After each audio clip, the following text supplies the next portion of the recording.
Les risques du non-répondre à un pervers narcissique. Que fait un pervers narcissique lorsque l'on ne répond pas à ses messages? Il est primordial de comprendre les dynamiques relationnelles pour naviguer avec sagesse dans nos interactions quotidiennes. Vous vous êtes peut-être déjà retrouvé dans cette situation délicate où, pour diverses raisons, vous choisissez de ne pas répondre à certains messages. Mais que se passe-t-il alors si la personne à l'autre bout ne reçoit pas cette réponse attendue? Dans cette discussion, nous allons explorer les comportements potentiels d'une personnalité toxique, souvent appelée pervers narcissique, face à ce silence inattendu.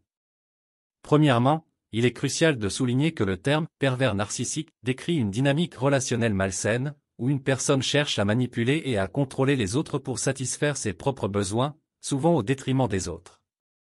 Lorsqu'un individu de ce type ne reçoit pas de réponse à ses messages, ses réactions peuvent être variées et démontrer certaines facettes de sa personnalité toxique. Certains individus ayant des traits de perversion narcissique peuvent réagir de manière excessive, cherchant à obtenir une réponse coûte que coûte. Par exemple, ils peuvent multiplier les messages, passer des appels répétés, ou même se présenter en personne de façon inattendue. Leur but est de reprendre le contrôle de la situation et de l'attention de la personne qui a choisi de ne pas répondre. D'autres pourraient adopter une approche plus sournoise, recourant à des tactiques manipulatrices pour susciter une réaction.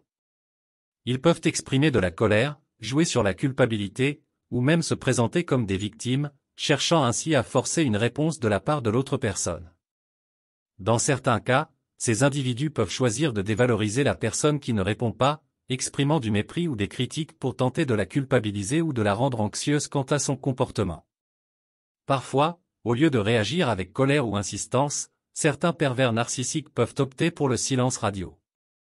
Ils peuvent ignorer à leur tour la personne qui ne répond pas, dans le but de la punir ou de manipuler ses émotions, espérant ainsi récupérer le contrôle de la situation.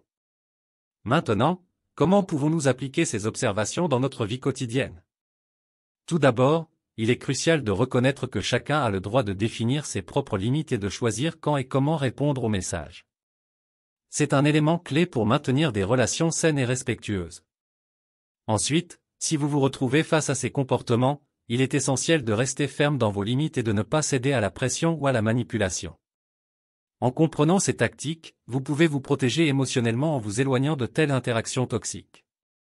Enfin, il est recommandé de rechercher du soutien si vous vous sentez dépassé ou affecté par de telles situations.